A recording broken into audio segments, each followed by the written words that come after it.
Oi, pessoal. Meu nome é Stephanie. Eu sou responsável aqui pelo relacionamento junto à entidade Prev Siemens. E antes de mais nada, antes de começar o vídeo aqui, eu queria agradecer tanto a entidade como os participantes pela confiança, pela parceria, que isso já vem de longuíssima data, né? A Itaú Asset é o braço do conglomerado Itaú Unibanco responsável pela gestão de recursos de terceiros, né? Hoje a gente tem um pouquinho mais de R$ 1 trilhão sobre gestão, mas não é só, além desse tamanho ser gigante, né, desse número impressionar, a gente tem uma preocupação muito séria, que é com a especialização no atendimento, né? Então, hoje a gente conta com um time dedicado ao atendimento ao segmento de fundos de pensão, né? Para que, de fato, a gente consiga conhecer todas as peculiaridades, especificidades do segmento como um todo, né?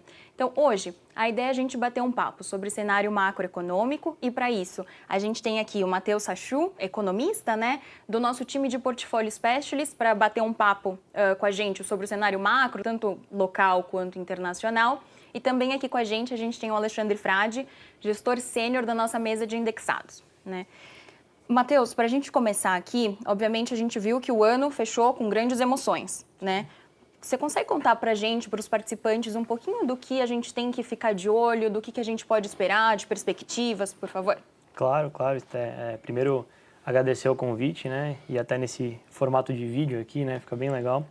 Acho que é super importante aí para os participantes a gente poder trazer mais sobre o cenário internacional, um pouco do que a gente está vendo lá no nosso dia a dia, né?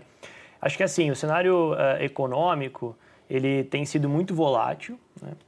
E tem alguns aspectos específicos que são interessantes de ficar de olho tanto lá fora quanto aqui, né? Acho que eu vou permear mais Estados Unidos e Brasil, né? Dado que não tem muito como a gente falar de cenário macroeconômico sem falar dos Estados Unidos, né? Estados Unidos é um país onde o fluxo de capital, né, vai para lá, é muito importante, depende muito da taxa de juros dos Estados Unidos, inflação, e acho que a gente está muito nessa discussão agora, que é uma discussão de que no finalzinho do ano passado, os Estados Unidos, o Banco Central de lá, né, começou a cortar juros, né, e aí ele começa a cortar juros e agora para com esse movimento, né, então se vocês lembrarem lá do passado, né, teve muita inflação decorrente da pandemia, né, é uma inflação que foi mais prolongada e mais permanente, né, nos Estados Unidos e em todos os lugares do mundo. Todos os lugares do mundo fizeram esse movimento de restrição monetária, né, que nada mais é do que subir juros para poder controlar a inflação. A inflação hoje, ela está num nível um pouco mais controlado, mas ainda com uma persistência para ir realmente para a meta nos Estados Unidos. Aqui no Brasil tem até outras coisas específicas que a gente vai falar, tá? E aí a gente entra esse ano, né, com a eleição do Donald Trump, né? Então, o presidente foi eleito no finalzinho do ano passado, num movimento que você tem, por exemplo, né, um aumento da força do dólar, né, após a eleição, durante a discussão da eleição e após a eleição, que são ventos que afetam o Brasil como um todo, né? E agora, no comecinho do ano, a gente teve Inauguration Day, que é a posse do presidente, lá no dia 20 de janeiro. Nesse momento, se esperava muito, né, que poderia vir algo mais forte sobre tarifas no resto do mundo, né? Se a gente lembrar do que foi defendido durante a campanha, a gente teve uma defesa de que os Estados Unidos talvez, né, o Trump talvez iria diminuir impostos para as empresas, né, mas também olhando para o lado fiscal e querendo melhorar a situação fiscal. Uma das alternativas é você aumentar tarifas para o mundo e poder tarifar mais o mundo e conseguir receita com isso, tá? Então ele foca ali, né, no Canadá, no México e na China. Daí no Inauguration Day, né, que foi na posse, a gente não teve grandes declarações sobre novas tarifas, né, e sobre tarifas para os outros lugares do mundo, o que fez o dólar perder um pouquinho de força nesse momento, né? Depois, em fevereiro, ele fala que vai colocar 25% de tarifas no México e no Canadá, né, e 10% na China. Depois ele já retira por um tempo essas tarifas no México e no Canadá. Então, acho que tem muita volatilidade em torno desses temas, que a gente acredita vai ter sim alguma taxação maior para o resto do mundo nos Estados Unidos, o que vai trazer um pouco mais de inflação para os Estados Unidos. E aí o Fed, né, o Banco Central de lá, qual que é a consequência? Né? Ele, por cautela, mantém esses juros mais elevado por um pouco mais de tempo, né? Então, para de cortar juros. A discussão hoje é se vai ter mais algum corte ou não nos Estados Unidos, tá? E acho que isso tem consequências aí para o mundo como um todo, tá? Então, acho que assim, o panorama internacional, que é esse panorama dos Estados Unidos, é um Estados Unidos que ainda cresce bem, né? Tem alguma desaceleração, mas cresce, né? Então a atividade econômica lá está forte. Um dólar que muito provavelmente vai continuar um pouco mais forte, por mais que tenha idas e vindas, né? E isso deve levar, né, a uma taxa de juros um pouco mais alta, né, esse nível um pouco mais alto por mais tempo lá nos Estados Unidos. Tá? Daí quando a gente vem para o Brasil, né, Brasil é um outro momento, né? É um momento que por questões intrínsecas ao país, né, a gente tem um aumento da taxa de juros, né? Então a Selic, que era uma Selic que o Banco Central fez ali o trabalho de controlar os juros, né, de controlar a inflação, desculpa. Depois a gente precisa, né, de um novo ciclo de alta, né? E hoje a gente está aí nos 13,25, discutindo em que ponto a gente vai chegar, né? Talvez a gente chegue ali ao redor dos 15, um pouco mais que 15, né? Mas o que acontece a gente tem hoje um momento que é um momento em que a atividade econômica começa a desacelerar, mas não de uma forma abrupta, então a gente não está acreditando numa recessão, numa grande desaceleração abrupta, só que com uma inflação que é uma inflação que ainda está alta, né? Então, nossa expectativa de inflação para o final do ano ainda é de pressão na inflação de serviços, né, com um desemprego muito baixo, né? Então, assim, eu acho que o investidor vai ter que ficar bastante de olho, né, e a gente aqui fica muito de olho no dia a dia, em qual que é o nível dessa desaceleração econômica e entender também essa função de reação do Banco Central que a gente fala, né, que é o quanto mais ele vai querer subir de juros ou não, né? Já tem mais 1% aí contratado para a próxima reunião, né? Mas a gente está achando que vai ter alguma desaceleração de altas de juros depois disso. Tá? Então, se você simula, né, e olha o quanto que precisa mesmo de juros para controlar a inflação como ela está hoje, né, é acima aí desses 15%, mas só que talvez, né, por algum início da desaceleração ou por essa função de reação do Banco Central que a gente fala, ele leve para 15% ou um pouco acima de 15%. Tá? Então, para o Brasil, né, o que a gente vê é que algumas incertezas internas, até incertezas fiscais, por exemplo, acabaram fazendo com que no final do ano passado você tivesse um dólar, né, mais apreciado em relação ao real, então a depreciação do real. Nesse início de ano ele volta um pouco, tá? Mas a gente acha que ainda tem bastante risco assim, interno no país e essa necessidade de um juros um pouquinho mais elevado para poder fazer frente a essa inflação. Então acho que o caminho aí é esse caminho de um juros um pouco maior, para controlar a inflação, e a gente vai ficar calibrando aqui, né, acho que os gestores aqui dentro, e aí a depender do perfil que for escolhido, né, pelo participante, eles têm total habilidade para ir manejando, né, ao longo do tempo. A gente até brinca, né, que a gente fala que assim, estamos projetando o crescimento da inflação para 6% esse ano. Então a gente acha que a inflação vai ser 6,3%. Meio que o quanto vai ser mesmo, tanto faz, né? A gente quer mudar de ideia antes dos outros, né? Então se a gente muda de ideia antes dos outros e faz posição no mercado, a gente consegue gerar rentabilidade. E acho que é um pouco disso que a gente está. Esse é o cenário base de hoje, né? Mas a gente está todo dia aqui tentando, pegando as novas informações, incorporando no nosso cenário para tentar trazer rentabilidade para o cotista, para o participante. Perfeito, Matheus, super obrigada. Agora, Frade, entrando aqui, primeiro, obrigada pela sua presença, né, por ter aceitado o convite de participar do vídeo. Entrando agora um pouquinho mais na ótica da parte de gestão, hoje a gente tem um fundo chamado Turquoise, dentro de outros mandatos que a gente também faz hoje para a Previ Siemens. O Turquoise nada mais é do que um fundo indexado ao índice BRX 100. Né? Quando a gente fala que o fundo é indexado, basicamente ele tenta acompanhar aqui as variações do índice determinado, né, tanto pela entidade quanto aqui pelo gestor, para fazer esse acompanhamento de fato. Frade, se você puder comentar um pouquinho de como hoje vocês estão estruturados, um pouquinho inclusive até da sua experiência, que eu acho legal o participante conhecer quem de fato está fazendo lá a gestão para eles, né? Então, vamos lá. Então, muito obrigado pelo convite. É um prazer estar aqui falando para o participante e para as pessoas que trabalham na Previ Siemens. Acho que falando um pouquinho do passado e o motivo geralmente que a Stephanie me chama para falar com esses públicos, eu estou aqui em São Paulo já há 13 anos, trabalhando em Asset Management, fazendo sempre gestão de fundos indexados, mas antes disso eu tive um período de 11 anos que eu trabalhei em Brasília, fazendo gestão em fundos de pensão. A nossa área é a área de beta dentro da Itaú Asset. Nós somos um grupo de gestores e gestoras que fazem a gestão de aproximadamente 170 bilhões de reais hoje em dia, são mais de 90 benchmarks, muitos índices. E o que a gente tenta fazer com essa história toda e como é que a gente se insere nessa discussão com esse participante, mas também com as fundações? Quando você trata de gestão de investimentos previdenciários, eu acho que tem alguns aspectos que diferenciam um pouco da visão comum. Então, qual é a visão comum sobre os investimentos? Bom, o meu objetivo é maximizar os retornos. Então, é ter o máximo de retorno possível. Isso até é verdade para alguns, mas eu acho que especialmente em previdência isso tem nuances que são importantes de serem discutidas. Quando você olha para a gestão de um recurso, para o qual as pessoas contribuem durante toda a sua vida profissional, e um dia vão passar a receber aquilo ali até, idealmente, elas não precisem mais, você tem que olhar sempre para a questão do risco. Então, não é maximizar o retorno, é como eu consigo entregar esses objetivos atuariais, que em geral estão vinculados a algum nível de inflação mais algum prêmio, no tempo, mas tentando manter uma continuidade, tentando manter o risco sobre controle, porque o que você está tentando minimizar no longo do tempo é a possibilidade de gap. O que ninguém quer é que não exista dinheiro suficiente lá na data de aposentadoria para você começar a fazer os pagamentos para o participante e no momento onde ele deveria desfrutar a vida, a última coisa que ele quer é ficar preocupado com essa questão. Então, quando você olha para essa questão do risco, investir em coisas que têm perfis diferentes é muito útil da ótica de se baixar o risco total dessa carteira. Então, aqui tentando traduzir de uma forma menos financeira possível, eu tenho que comprar coisas para as quais eu tenho um viés positivo, mas que em momentos de estresse se comportem de maneiras diferentes.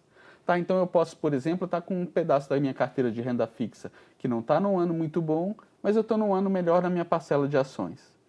Eu posso estar com a inflação muito alta aqui no Brasil, mas eu tenho investimentos em dólar que ajudam a manter a carteira com uma rentabilidade um pouco mais próxima da onde eu quero e manter o meu risco sob controle.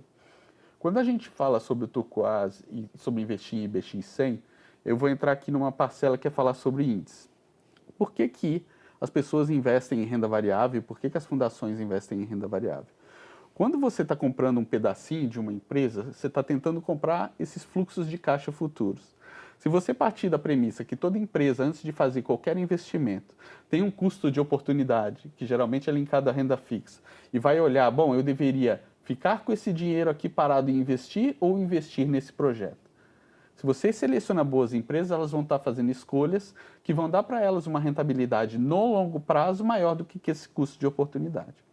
Então, eu diria que quando você compra ações, especialmente para as fundações, você está tentando olhar para essa janela mais longa, se aproveitar dessa possibilidade de crescimento maior do que o custo de oportunidade da renda fixa. Isso é mágico? Acontece todo ano do mesmo jeito? Não. Investir em ações traz um componente de volatilidade maior do que o da renda fixa. Mas, em conjunto com as outras aplicações dos planos e dos participantes, você tem uma diversificação da carteira. Então, quando você faz essa diversificação, o que você está tentando tirar, na verdade, você está tentando cancelar o risco que é cancelável. Tentando evitar termos mais técnicos aqui para explicar. Mas você está tentando ter possibilidades de ganho, mas minimizando o risco que você está correndo. Quando você fala em investir em índices, o que você está falando? Bom, a forma mais comum de se investir, que você vê sempre, ouve na televisão, é a análise do balanço da empresa, o que vai acontecer com ela, como é que ela está nos próximos anos e tal. Isso é uma forma mais fundamentalista de fazer. Eu olho o cenário macro, eu olho a parte do balanço da empresa e eu tento adivinhar ou prever, que não é adivinhar, você usa técnica para fazer isso, mas eu tento prever quais as empresas que vão melhor num determinado cenário. Quando eu passo para o mundo de índices, o que eu estou tentando fazer é sistematizar esse processo de investimento. Então, ao invés de ficar selecionando as empresas de uma maneira fundamentalista, eu vou criar regras que eu acredito que no longo prazo vão me trazer empresas que têm as características que eu quero. O índice do turquoise é o IBX100. Ele pega 100 empresas dentro da B3 de maior capitalização de mercado. São as 100 maiores empresas do Brasil em valor de mercado. E pondera ou dá o peso dentro da carteira para cada uma dessas empresas proporcionalmente ao seu tamanho. A ideia, quando você pega um índice que é ponderado market cap, que é essa discussão que a gente está tendo, é que você tem uma boa representação da economia ou daquele setor que você está selecionando via um índice. O que eu estou tentando tirar ao investir no índice é algum viés que eu, gestor do fundo, possa ter, eu posso ter características que me levem a gostar mais de ações, por exemplo, do setor elétrico do que do setor automotivo. Tá? E ao longo do tempo esses vieses podem me atrapalhar, vamos dizer. Então, ao sistematizar, eu acho que gera especialmente para as fundações algo que é muito bom, que é o foco tem que estar em juntar ativos que em conjunto sejam úteis. Então, eu acho que o IBX100 é uma bela proxy em renda variável no Brasil, para eu ter esta classe de ativo e tentar extrair retorno ao longo do tempo e no longo prazo para os meus participantes. E o quanto eu vou botar em renda variável ou renda fixa? Aí depende especificamente das características do plano, da visão da fundação. Então, aqui todo o processo de montagem de carteira, de ALM, para falar alguma coisa de maneira mais precisa, a gente precisa entender qual é o perfil desse participante que tem. Qual é o perfil de renda que eu estou mirando lá na frente? Qual é o apetite a risco desse participante e da fundação? Até quando vai o período de contribuição? Quando eu vou começar a desembolsar? Com que velocidade eu vou desembolsar?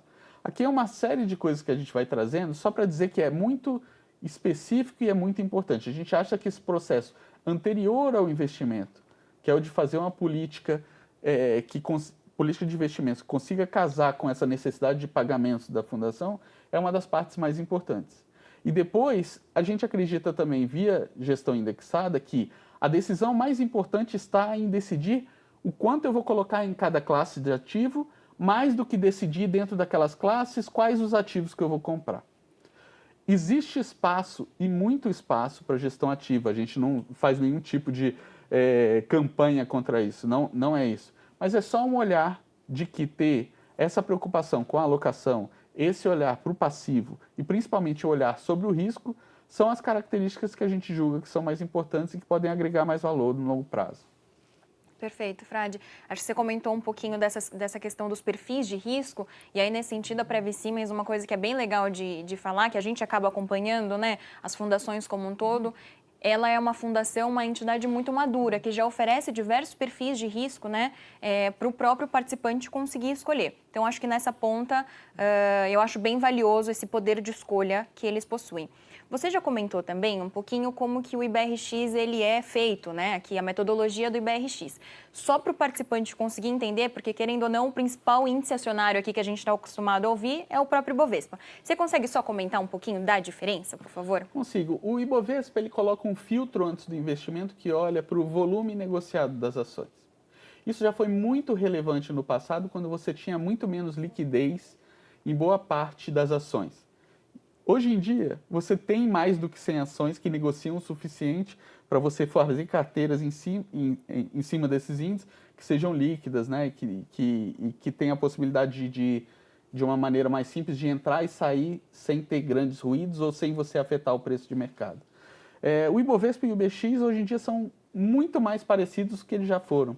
O Ibovespa, até alguns anos atrás, tinha uma metodologia onde a ponderação era feita pelo índice de negociabilidade, então levava a liquidez de uma maneira muito mais forte. Hoje em dia ela é feita ali para a seleção do universo elegível, mas depois a ponderação vem para o valor de mercado com alguns caps. Tá? Com alguns caps com alguns máximos que cada ação pode ter dentro do índice. Então eu diria que hoje em dia você está muito bem servido com qualquer uma das escolhas, esses índices são mais parecidos. No lado do Ibovespa, eu até comentaria para olhar, tem mais possibilidades de hedge, por exemplo, com o instrumento futuro mais líquido, mas do lado do IBX você consegue fazer as mesmas coisas também. Tá? São dois índices bem construídos, que a metodologia está estabelecida há muito tempo e funciona, eu acho que estão muito bem alocados dessa forma. Perfeito. E aí, Frade, quando o participante quer acompanhar aqui a rentabilidade mensal, né, em uma janela um pouquinho mais longa, dentro do fundo que hoje a gente faz gestão, ele acaba percebendo que geralmente a gente consegue entregar lá uma rentabilidade adicional, né? Sendo que a gente falou que não tem nenhum risco ativo aqui, basicamente o nosso papel é acompanhar as variações do índice. Então, como que... Obviamente, essa rentabilidade adicional se dá pelo aluguel de ação. Você consegue comentar um pouquinho, por favor? Consigo. Então, o que acontece é que todas as ações que estão lá paradas dentro da carteira, a gente tem o potencial de gerar uma renda extra via aluguel. Por que alguém aluga? É como alugar um apartamento. Aqui, só que a finalidade é meio diferente. Eu tenho um apartamento, eu não vou usar, ele está vazio, eu consigo alugar e gerar uma renda extra. No mercado financeiro, as pessoas alugam as ações porque elas têm alguma hedge operacional que precisam fazer, ou porque querem shortear, que a gente faz é ficar vendido no mercado, e para fazer isso eles alugam as ações para poder vender.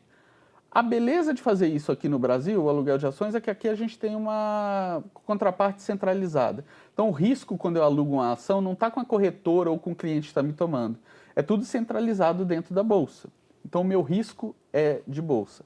A gente faz isso para muitos clientes há muitos anos, esse processo de aluguel de ações, e eu acho que é uma das coisas que nos orgulha, que a gente se diferencia, né? Então, a gente tem uma mesa muito grande de trading, né? O nosso volume financeiro nos permite ser a primeira ligação de vários clientes ou outros investidores institucionais que querem fazer a parte do aluguel. Então, a gente consegue, historicamente, gerar um retorno para as carteiras que é bem interessante. Então, aqui eu diria que o mais bacana é que você consegue, em muitos anos, bater o próprio índice que você está investindo, mas sem correr nenhum tipo de risco adicional. Então, o que a gente tenta fazer aqui, você vai continuar tendo todo o benefício da diversificação, você vai continuar tendo a mesma segurança e ainda tem essa rentabilidade extra que, acumulada, ano a ano, faz uma diferença muito grande no longo prazo. Perfeito. Frade, Matheus, acho que era isso a nossa conversa, a ideia era fazer esse bate-papo mesmo. Queria finalizar novamente agradecendo aqui de novo toda a parceria, confiança aqui no nosso time de gestão. E aí, por favor, se vocês quiserem fazer alguma consideração final.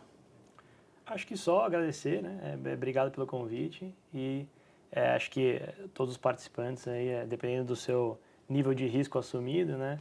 Acho que todos eles têm boas oportunidades aí dentro do Itaú.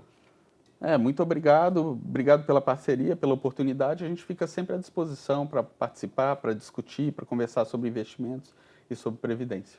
Perfeito, obrigada. E aí, só para reforçar um último ponto mesmo aqui, eu acho que no nosso dia a dia a gente acaba falando de grandíssimos números aqui, ainda mais dentro da Itaú Asset, mas a gente nunca esquece de fato quem está na ponta final, que é o participante, né? Então, no nosso dia a dia, isso permeia bastante aqui a nossa obrigação, o nosso dever fiduciário, que é de fato conseguir entregar o melhor para a ponta final, que é o participante aqui da Previ Siemens. Tá bem? Muito obrigada, viu, pessoal?